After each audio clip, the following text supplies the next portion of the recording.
What's up, Rockstars? Welcome to another board game news video. We got a ton to go over. There's a ton of new announcements, new games coming out, campaigns available right now, some brand new entries into the series, some more information on stuff that you've been looking forward to. We got it all here right now.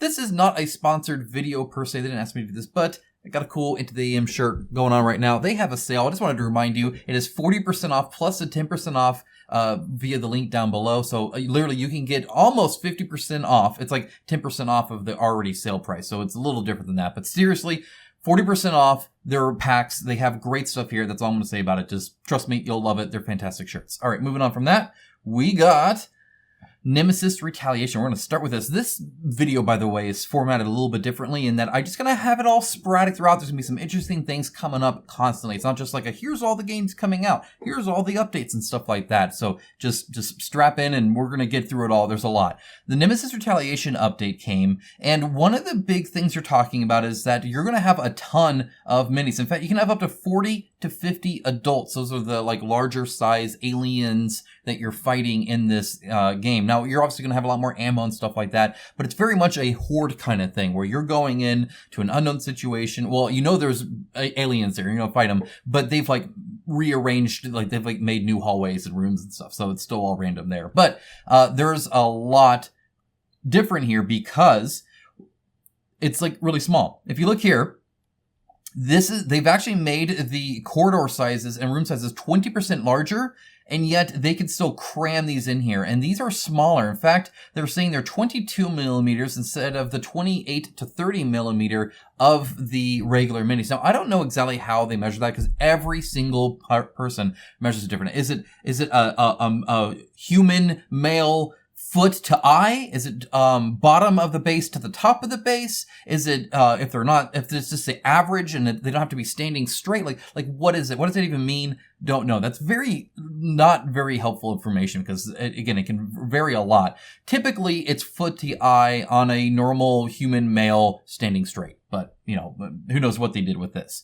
That being said, it's actually a fairly big difference. It doesn't sound like a lot, but once you get a lot smaller, it gets very, very small. We'll go over that. One thing I do want to note is while you're fighting hordes of these guys, right, it does say that Nemesis will never stop being a horror experience. Now, I don't want to just focus on the horror experience. I want to start on the will never stop being, as in this is not the last we'll see of Nemesis. This is the last in the trilogy that they've now decided it is, I guess. But will there be more in the Nemesis field, whether it be like card games or something? I don't know. But that's worded as if this is not the final thing, if that makes sense. To me, that's how I read it. Let me know what you think, but that's how I read that. Okay, so this 22 millimeter, right? What's the difference there? That's the difference. This is a normal. Now, why didn't they just get the same mini? I don't know, but whatever. Okay, so this is a mostly standing mini. This is the regular kind of semi-melted a little bit Nemesis mini. And then this is the new one for Retaliation. So much smaller. 22 millimeter, by the way, is smaller than D&D minis. So, I mean, they're not big, okay? And that's because you're going to have a whole lot on here. Now, these are obviously very highly detailed, probably 3D printed resin minis compared to that. So you can see here, for instance, look how big this one, like, again, he's crouched down, right? If he stood up, he'd be way taller. Right? So this is a very tall mini, but he's like, you know, obviously crouched. So they picked the like shortest one possible, and you can still see the difference here. This guy's about as big as his arm. Okay? It's a big difference. These are much smaller minis. Now that helps with price.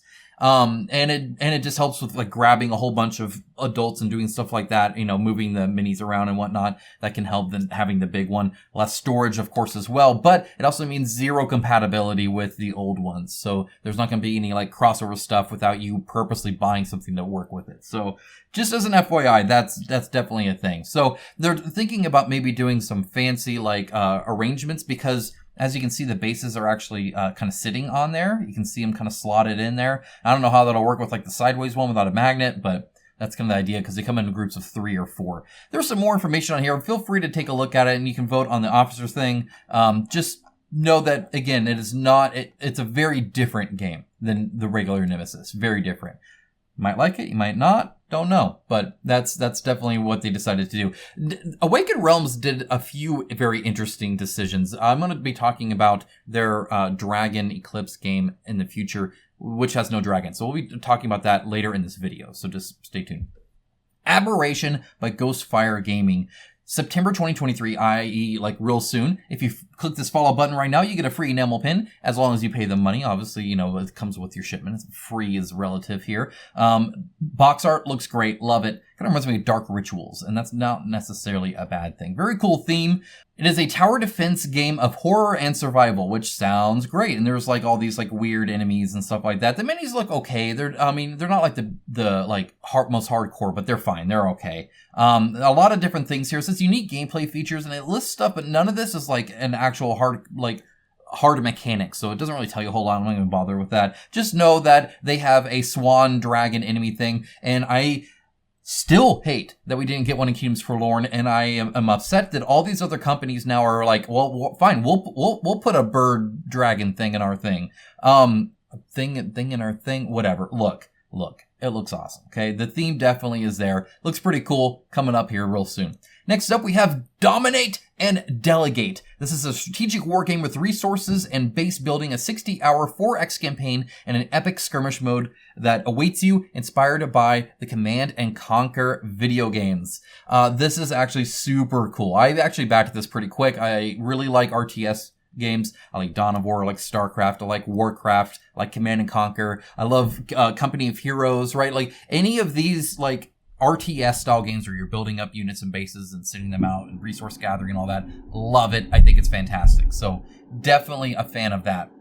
So this is really cool that it's doing that. It is not Command and Conquer, which means no IP right issues there, but they're even doing the like live action, hold on, let me scroll, look at this, live action like videos, like introductions and stuff like that. It's going to be campy, it's going to be hilarious, it's going to be awesome. I'm looking forward to it. I don't know if we're going to get like a space thing or not, but still very cool. So you have your activation phase. You have inside and outside missions. So you can see it's like a dungeon crawl and a skirmish RTS kind of thing, where you move your units. You have a build phase where you secretly build your units so they don't know what's in your queue. I love the build phase from Star Wars Rebellion, so it's kind of cool that this one's hidden. That being said, hidden means you could cheat, so, you know, be good. But if you're playing with people that cheat, maybe you shouldn't be playing with those people anyway. But you'd be like, move 2 now, you know?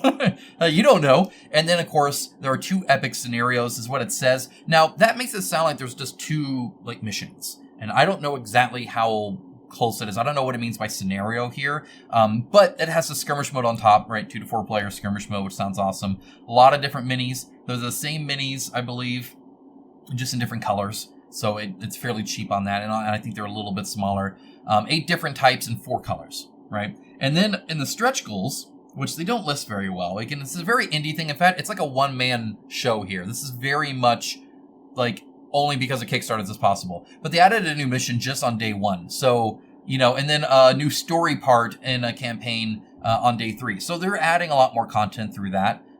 So I don't know exactly how that's determined, how it's broken up like that. I do know that, because I actually asked them, this game is like pretty much all done. It's just, it just needs this campaign to actually just manufacture and ship.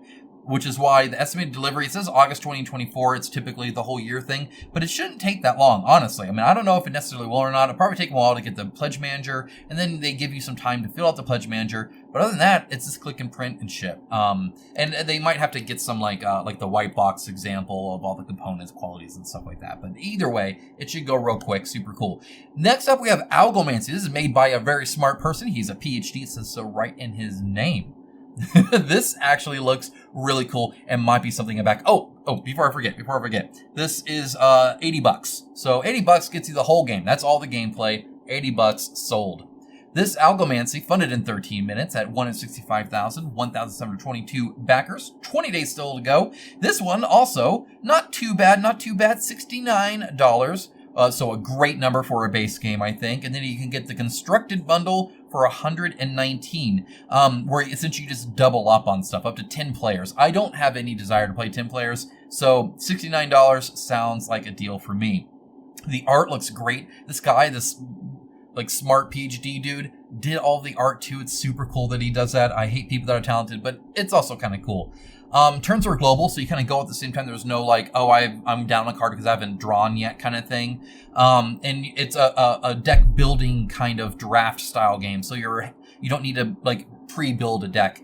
It talks about synergies, it talks about combos, it talks about everything that I love about these trading card games, minus the trading card extravaganza junk that they have on there, which is awesome. I love that. Everything is limited to just a few lines, but they are very much meant to work together and do interesting things, and that's kind of the focus of it there. And I think that's awesome. I really do. I think that's great. See, there's metal, earth, water, wood, fire hybrids, right? So all that looks cool.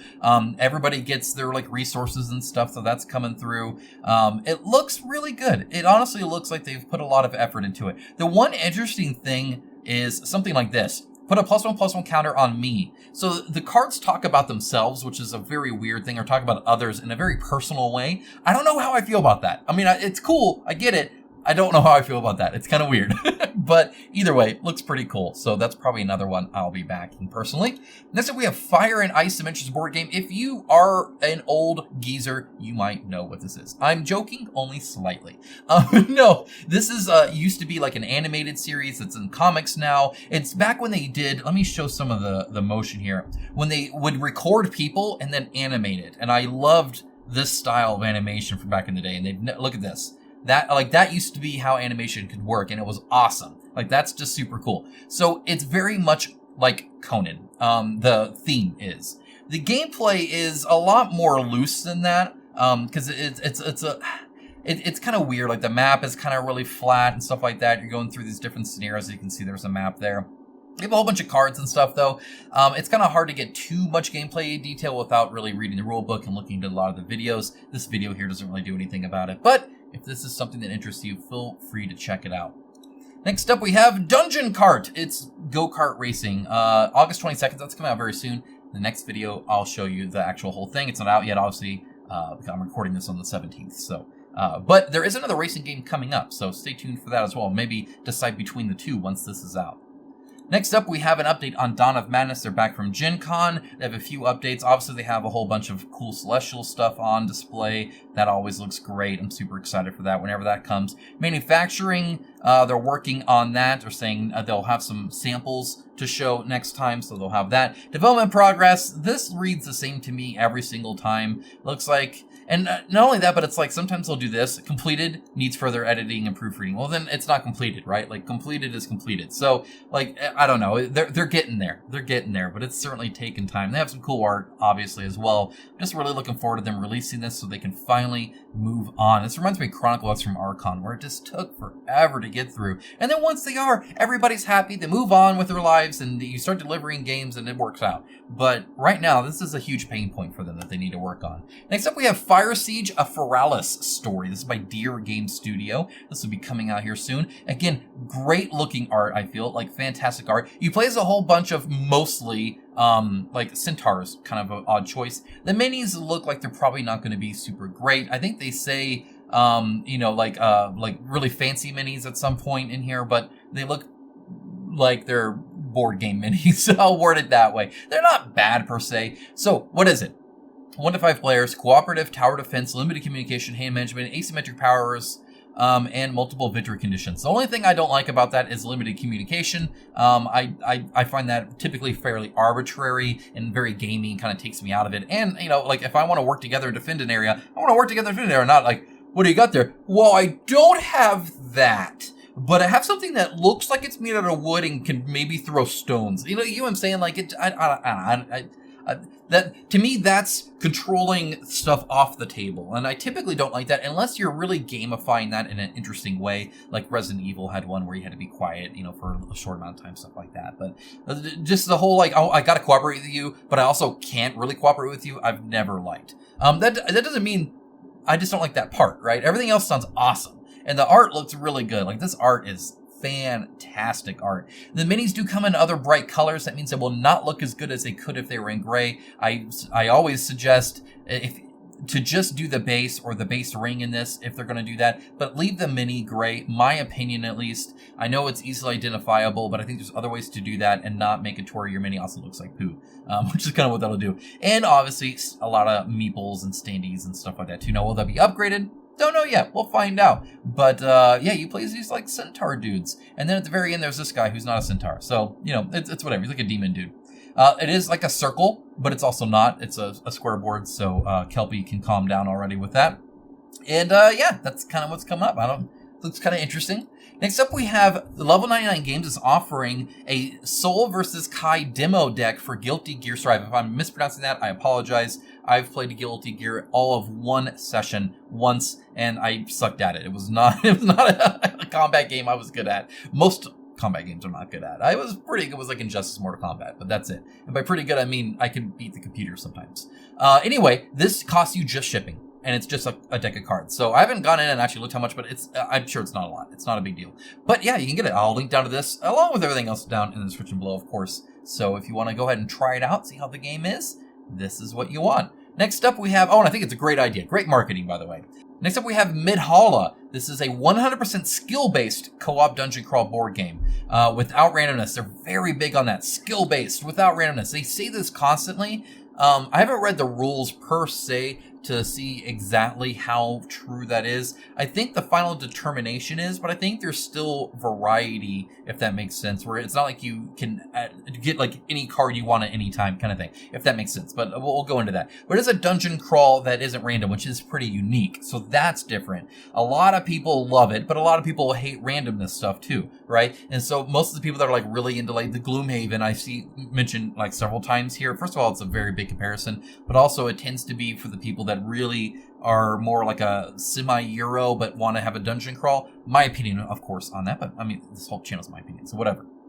Anyway, they're going through this. You're going to be finding a lot of standees. There's a GIF here that has them punching a standee that looks amazing. I've never seen a standee look so epic before. Looks pretty good price-wise, right? So if we convert that, it's about $95, which is pretty cheap for a dungeon crawl, but also because it's the standees, you get, it'll say how many, there's a lot there. And then you can get the expansion as well for about $118, so about the price of a normal core box with a whole bunch of minis. Is kind of what you get there. And that's about it. Otherwise, you get some like knee pre-mat and stuff like that. So you get these minis here. They look okay. They're fine. 40 plus standees. Now, I imagine there are repeats, but still, that's quite a variety of stuff there. And then, of course, you also have these traps, which are kind of cool. They show that in action a little bit below, but you get all those. They've been doing a lot of upgrades and stuff like that. There's going to be like new demons coming and stuff, so it sounds cool there. Oh, yeah, look at that. Bam! Look at that. I love that. Like effects and everything. It's freaking sweet. If only it was a punch in a picture. Yeah, so the tiles and stuff, all that looks cool. The story looks neat and interesting. I'm going to show you a picture of Rado playing it, and you're going to see how little table space this takes for a dungeon crawl. Normally those take up a lot of space there. I love the character progression. That looks great.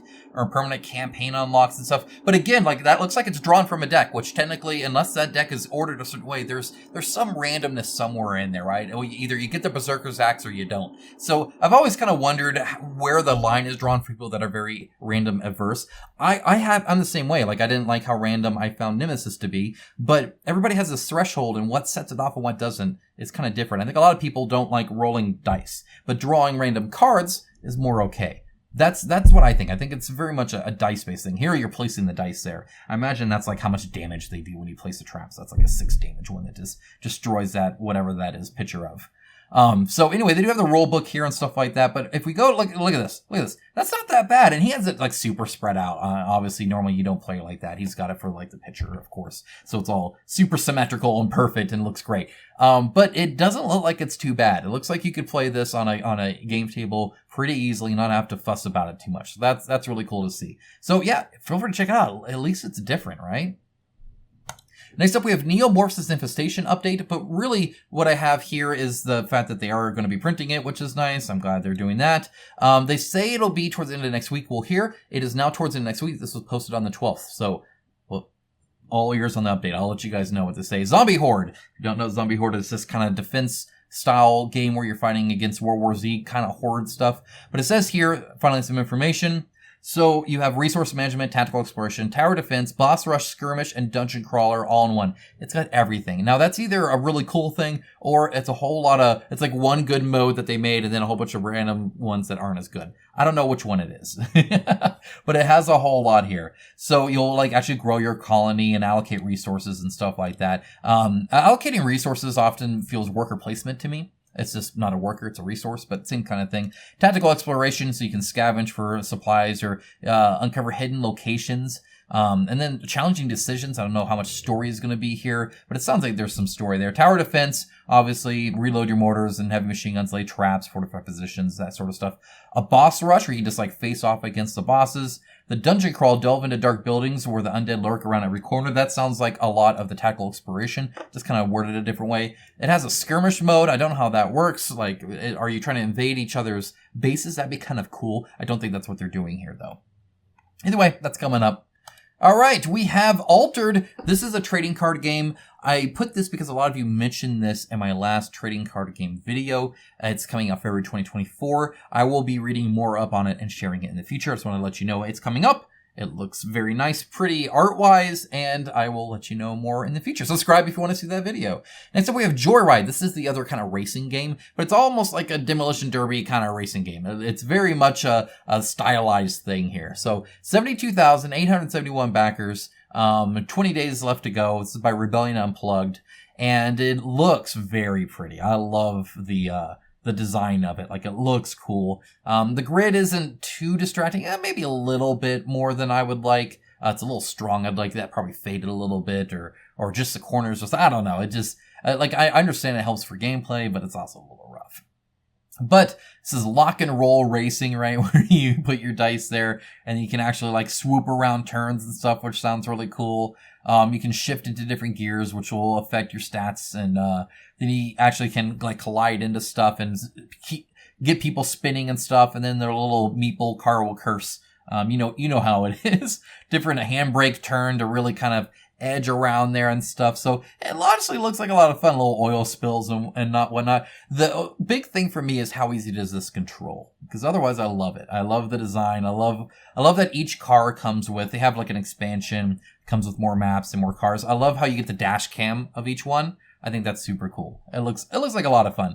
And yeah, and you get all these different items, rocket, nitro, flashbang items and stuff. So it looks nice to me. I think it looks cool. They have a big day out where you get this mutant zoo beast that you have to watch out for. It's kind of neutral party kind of going around here. They've unlocked an anchor, a harpoon, and a pirate van. They're going to be working on a gun track next. So yeah, it looks like fun. Looks like cool. How much is it? It is $39. So pretty darn cheap if you just want the base game there. But I think more cars equal better. Next up, a Primal update. They are going into mass production, so that's fantastic. They made the minis even bigger. I have an unboxing coming soon. I will show you the bigger minis. Yes, they've already made them bigger once. They made them bigger again. It just, makes it nicer. In fact, it was one of the most common comments I saw when it was running, is people wanted them larger. They were kind of bummed that it wasn't as bigger than it already was. And so, over time, they definitely listened. 90% of paper component mass production launched. Their plastic insert is done. The selection of paper finishing done. They're all set to go. For sleeves, if you backed with the sleeves, you are getting them in a nice box that all the card sleeves can go into. They can fit into the core game, like it's big enough to, but it won't fit all of them. I guarantee you guys can get pretty crafty with it, though. You guys who sleeve are used to it already. But it's kind of a nice compromise between not giving people who didn't sleeve way too much empty space in their box that's useless and they had to pay to ship it and all that stuff. More in shipping expensive boxes later, by the way. And making it nice for people who did buy it. So you get all of them in here and it should be actually quite nice. And again, that's just how they're going to ship it to you. So easy peasy, done with that. And then they have another update here. You can read through it if you want some more clarifications. They've been communicating quite a bit, which is nice. All right, next up we have Peacemakers, Horrors of War. This is a cool idea. Apparently it's in like a series of things, but essentially there's like these zoo animals that are making war and you're trying to keep peace. So you're trying to like stop the war from happening, which is a very cool twist on things. I think that's actually pretty neat. Looks like it sets up pretty quick. It's pretty minimal table space because it's all in the book mostly. So that's always helpful, especially if you have floating hands that just hover cards up and down. You get the little, these are actually, I like the design of these. I wish if everybody did meeples, if they did them like this, it'd be great. I think the only thing I might like to see, and I don't know how if the tech works or not, is to get the color on the sides of them too. Let me know if that's possible or not. I'm not a meeple expert by far. But it looks like a cool way to kind of manage that. So there's not a whole lot of information, but as it comes out, I'll share it with you guys. Next up, we have Vampire the Masquerade and Milan Uprising. It's still going on. It has 7 days still left to go. Over 500,000 raised. If we go to the stretch goals, thank you GameFound for having a hyperlink there. You can see what they've been doing. They got the printed character sheets. They got the background artwork. This Grim Fortune is mysterious. They're not really saying what it is. It'll be coming out here soon. They did get a washed miniature add-on that you can do, so you can now wash the miniatures. This is just upping the contrast on the render, so it's not a very good representation of it. Sadly, they don't have an example to actually show you. And they had the lighting go on the kind of main guy that's watching everything. So how this works, it's something, it's part of the Teru system, but as he becomes more suspicious, these will light up. What's nice about this, because otherwise I think the light up's kind of dumb, right? Like he's just gonna be sitting there and, oh, another light came on, right? But the Teru system connects with it, which means it knows what happens, so it could play a sound effect, it could trigger something, right? You don't have to manage that. It's just getting there as you're doing stuff instead of like laying tokens down or whatever the alternative is. That's one of those smart features that it can do, right? It's going to look at that, and once it reaches a certain threshold, stuff can happen, if that makes sense. So it's kind of cool. It's kind of cool that it's running that for you.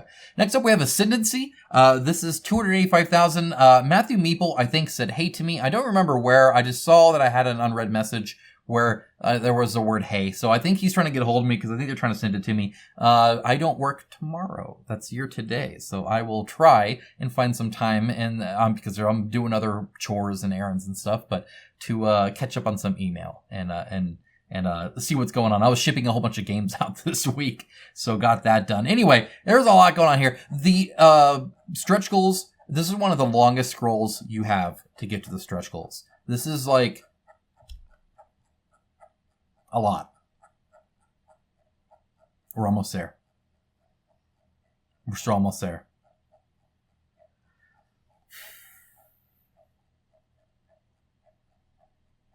Hey, stretch goals! All right. Jeez.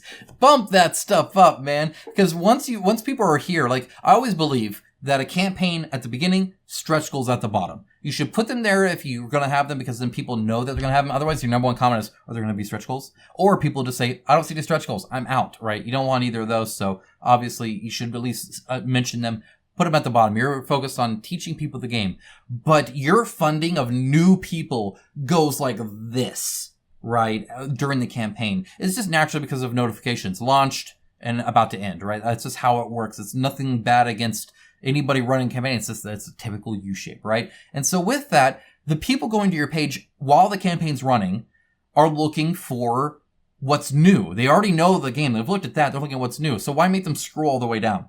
Additionally, people who come in at the very end want to know what's been updated. They may have looked at it. A lot of them will have already looked at it, but are concerned, well, how's it end up at the last 48? So then they'll come in there. Either way, you want that higher up. I fully believe in putting those stretch goals towards the top during the campaign. You're not trying to win over new people at nearly as much anymore. And they can obviously scroll through it. It's no big deal. It doesn't have to be the very top thing, but it shouldn't be this buried. That's ridiculous. They're busy doing a lot, though, like doubling the amount of legacy reward cards or increasing like the thickness and stuff. That's kind of where it was before. Secret envelopes for Nemesis and bosses are going to be adding. All that stuff's kind of cool. Now, that's for everybody. They do have a premium deluxe goal, so depending on your pledge level, you'll see premium, you'll see deluxe. They get stuff like more minis and stuff like that. But obviously, they haven't done nearly as many of these because they're a little more expensive, obviously. But they're kind of pimping out everything, is I think what they're doing. All right, next up we have Kreel Manor, Citadel of Horrors, the dungeon crawl card game. This is another one I might back. You guys let me know, should I back this one? I would love your opinion on this. 96,000 raised, 897 backers. The art looks fantastic. It reminds me a lot of Arena and Tanares art, and I love that style of art. It's very, very good looking in my opinion. Sometimes it gets edges a little bit too much to like the computer graphics, but otherwise it's awesome. I love it. I'm like that art style in general. So this is 400 plus cards and tokens and stuff like that. It's a whole dungeon crawl, but instead of the whole board and minis, you're fighting cards with cards and you're kind of going through that and you just have story bits in between. It kind of reminds me of like a VR game. If you've played a VR game often, they're a lot better now, but especially early on, you would do a thing and then it would move you to the next section. Arcade shooters, like in an arcade game where you used to have like, Jurassic Park, you're shooting the dinosaurs or whatever, right? If like physical arcade, you guys remember those, right? Anyway, they obviously don't have you moving your person, right? And so you shoot and then you move, and then people talk, and then you shoot, and then you move, right? It kind of reminds me of, that looks like what it's going to be here. It's kind of cool. And they have like equipment and stuff. They call them asset cards, 50 plus of those. It looks cool. I think it looks awesome. I love the theme of it. I love the style. I think it's really cool. And a card game should keep the price down, especially in shipping. And that I do believe. Oh, by the way, this big map to play on, great looking map. It looks a lot like the, where they first see the Balrog in Lord of the Rings, Fellowship of the Ring. Totally a fan. Looks awesome. Looks great. What a great little thematic board map to play all these cards on. So that looks cool. I dig that. What I don't necessarily dig is it is $69 for just cards and tokens, I guess. But I do get a little hesitant. It's 400 plus. I'm sure there's like repeats of like enemies and stuff like that in there. I don't know exactly how much it is. I'm not saying it's a bad deal, but I do it's kind of, to me, it's like paying a lot of money for a really good sandwich. The sandwich, like even Subway, like a sandwich can be really good, but I can make a sandwich at home. So like to pay for a sandwich, I always internally in my head struggle with. So for me, cards equal cheaper. And so with that, I always struggle once it gets above $50 with paying for the card game. Not saying it's bad. I still think I'll at least back that. But then it's $134 if you want the expansion. And I don't know if I can do that. It also comes with a neoprene mat. I do want the neoprene mat. And obviously that would cost maybe $25 or so there. But that still puts it at over $100 for this plus the expansion. And I just don't know. That means the expansion's like over 40, or how much are they charging for the neoprene mat? That seems expensive then if it's more than 25. It shouldn't really be more than that. So it looks like it's not like the cheapest thing ever. But also looks cool. Let me know. Should I back it? You guys help support it. Obviously, thank you for your likes, for your comments, your subscriptions, your donations, your Patreon, I didn't click off the ad. Thank you so much. I always appreciate it. It's an expensive hobby. Next up, we have Shadowrun TakeDown. This is one you guys asked me a bit more information on. And honestly, I can't necessarily bother. And it's not that I don't care. I love the Shadowrun like video games, by the way. I think those are fantastic. It's that, first of all, it has a timer, and I tend not to like to be stressed in board games. I want to like have fun. I want to lean back and laugh and jump up and shout and all this stuff. I don't want to be like, yeah, like the timer I'm not a big fan of. And it's a little bit harder to get the actual gameplay information because a lot of it's just straight text like this. So anyway, you guys let me know if it's something that you think I would like maybe, and I can look into it perhaps a bit more, but otherwise it looks like a bit of work for that, and probably just not my cup of tea personally, but I love the IP. Alright, next up we have To the Moon, Bestest Memories. Speaking of loving the IP, this is one of my favorite video game experiences. Love this game, fantastic music. I'm a big piano fan, so granted there, but also like the story around River and who River is and like how she acts and stuff, I can connect to very personally. So just very much love this video game. Fantastic. And it's cool that now Freebird Games, who made the video game and is also making this, is doing well at 1,577 backers, 129,000 raised for a kind of a card game. Now, the card game itself doesn't look like one I would particularly be interested in too much. It's essentially a board control game. I don't know if that's a term people use. I don't know what you would use for this. One of those things where a lot of the like Marvel games are like this and stuff, where the different things are happening on the board and you're just trying to manage it, right? Kind of like a pandemic kind of thing, right? Where it's like, oh, this is producing this, or this is this, or this popped up. We need to manage that, but we also need to take care of that. All right, you manage that, and I'll take care of this one. And like that to me is table management. At least that's how I call it. Maybe there's a term. If so, again, let me know. I'd love to hear what I'm saying and why I'm saying it wrong. But that's kind of the game here, where the different things are happening. You're just trying to like control it, right? If that makes sense. So, I mean, it looks fine. They have a lot of like collector stuff, which if you're like really into it or whatever, you could get a lot of the stuff, which is cool. I dig that as well. They even have like shirts and stuff like that. It's not too bad. Again, the $19 for the portable deck. If you want the collector's edition, it's $41. That's pretty much pushing it toward the limit for me when it comes to a card game. That's why, again, like once it gets to the $50, I'm like, I don't know, which is something wrong in my head probably. All right, next up, Dragon Eclipse, except without the dragons. Instead, you get mistings and not a sight of dragon anywhere. Maybe there's one dragon in the game that they talk about once. I don't know. It's kind of weird. I think a lot of people were hoping for a lot of dragons, and instead we get almost none. And they continue, this is the only new mini here, they continue to make the miniatures, in my opinion, worse than the art. I'll give you a little example here. So here's the art, and then here's the mini. So they added this like giant tiara thing instead of just having it with this like spiked head. I don't know why they did that. Also, it kind of combines with the wings to make it look like these wings are fake. Like it's like it almost looks like his ear is here and he's wearing a wing helmet tiara thing. I don't know what's going on necessarily with that.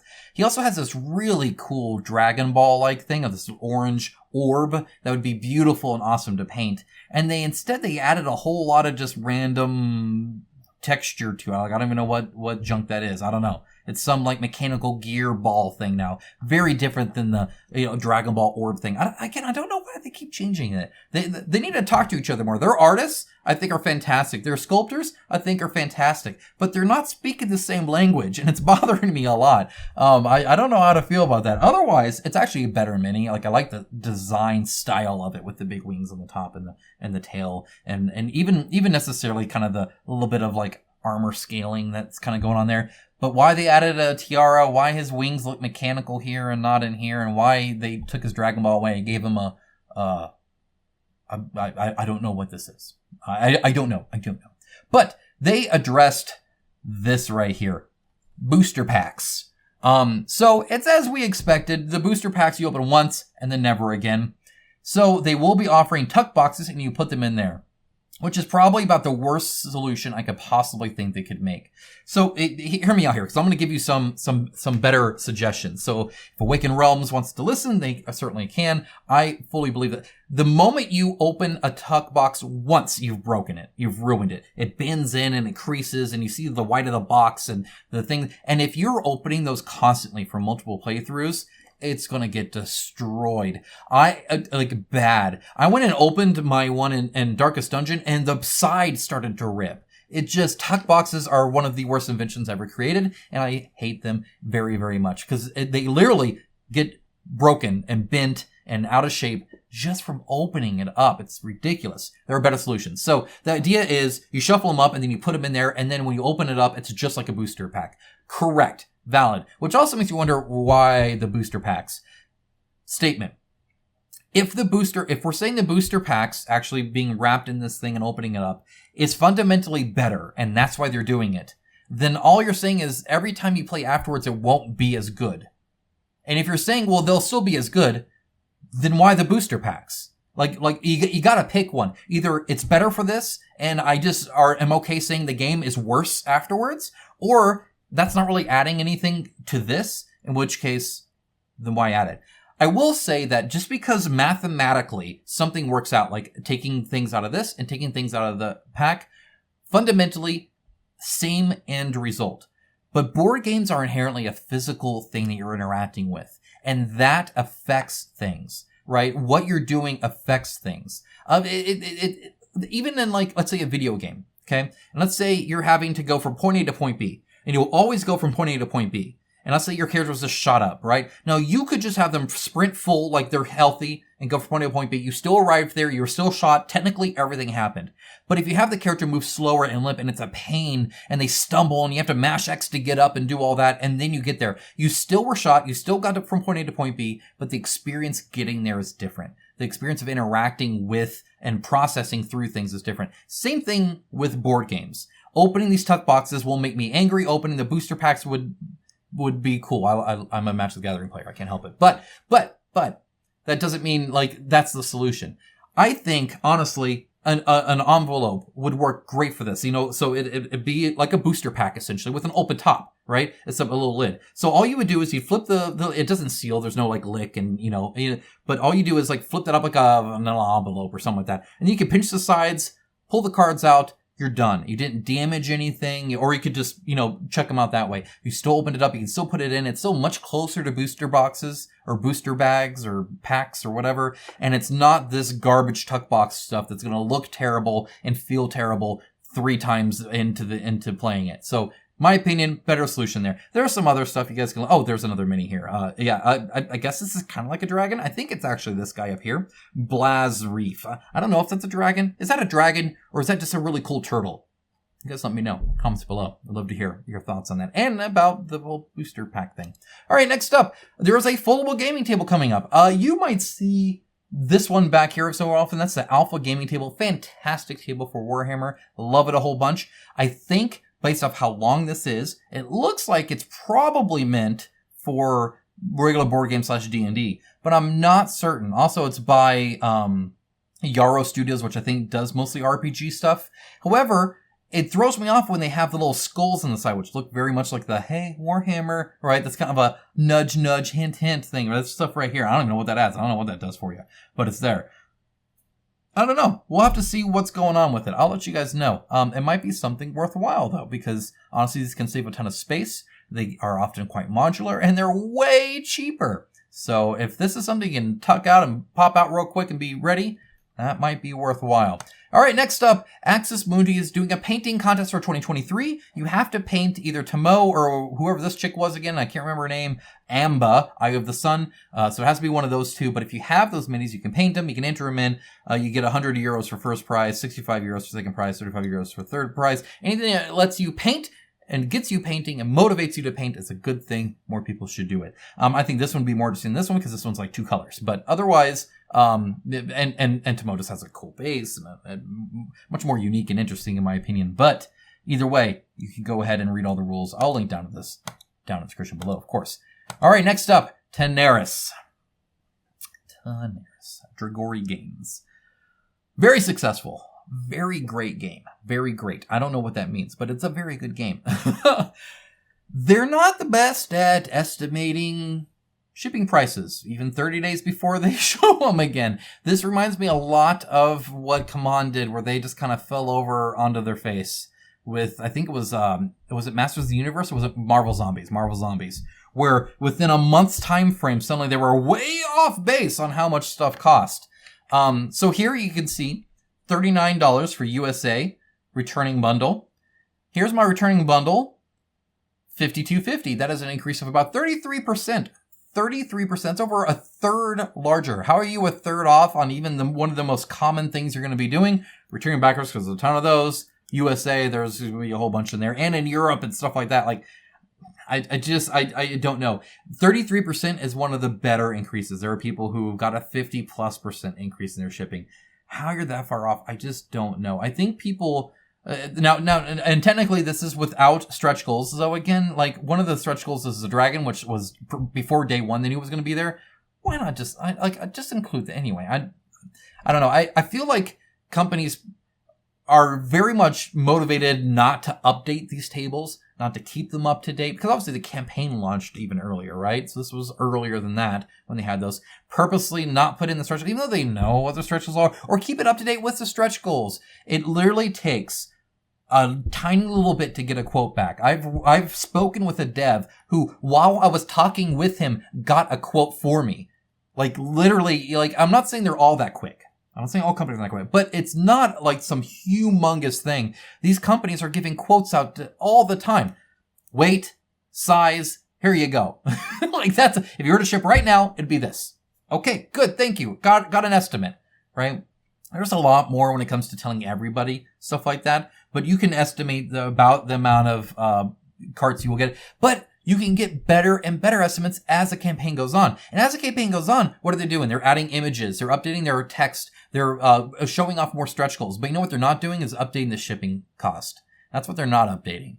Because there's very little motivation to do that. All it would be is a little bit more transparency and information on you. And it potentially hurtful to them if stuff's going up. So yeah, just take everything out. But the idea of like taking out stretch goals, especially ones that are like a lot of people are getting and stuff like that, just seems... It's just like putting freight outside of it. And now suddenly freight is shipping. Freight is not shipping except Kickstarter board games. It's the only place you will find in the world pretty much that pretend that's something that it's not and count it as shipping. So anyway, it's just, it's all silly. It's frustrating. So, yeah, there's 33% more in the shipping cost of this. So now it's well over $100 now. Now, granted, that's actually not that bad for what they're doing. I talked about this before. I don't know where this, these boxes are. Look at all these images they updated and added throughout the campaign. Wow, that's impressive. They were really on top of that. The boxes for the returning backers, those big boxes, these things right here, they're probably going to lose money on, to be honest. I've had companies ask me about them, and I've told them not to do it. Because I know several developers who were very strongly opinionated about how much money they lost doing that, right? You look at like the Darkest Dungeon box, you might not be able to see it past the command box there.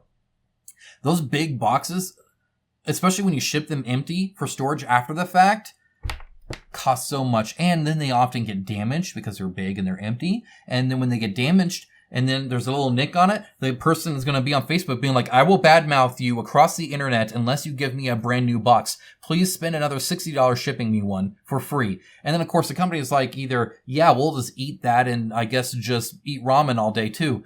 Or they say no and make the customer upset. It's like, it's a lose-lose. Both people lose on it. Unless you're okay with a little bit of a dented box or unless you get lucky with the shipping or charge a lot for it.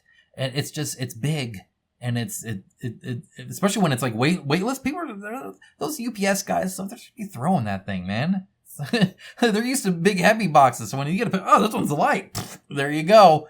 Now you got a dent a box. It's messy. It's bad. Hopefully it turns out okay, but shipping is not fun on that for sure. Let me know your thoughts. Let me know your thoughts on the shipping thing. There's other companies saying they're close to pre-pandemic levels. Still high, but actually fairly close.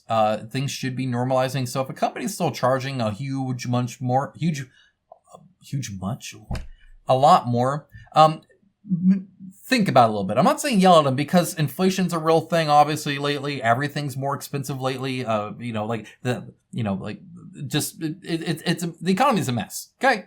It's still really bad out there, but anyway, that's all I have. That's a ton of information for you guys. If you appreciated this video, if it helped you stay informed, then subscribe if you haven't, because I will keep doing them every single week for you. And if you liked it a lot, maybe leave it a like, maybe even click that join button, link to the Patreon, or even show Into the AM some love. They are a sponsor, and so obviously if you make them happy, then they're pretty happy with me, so that's always good too. Just thank you so much for being here. A simple comment saying, thank you. This helped more than enough. That's why I do it, to help you guys out. Guys, have a great rest of your day. Take care, guys.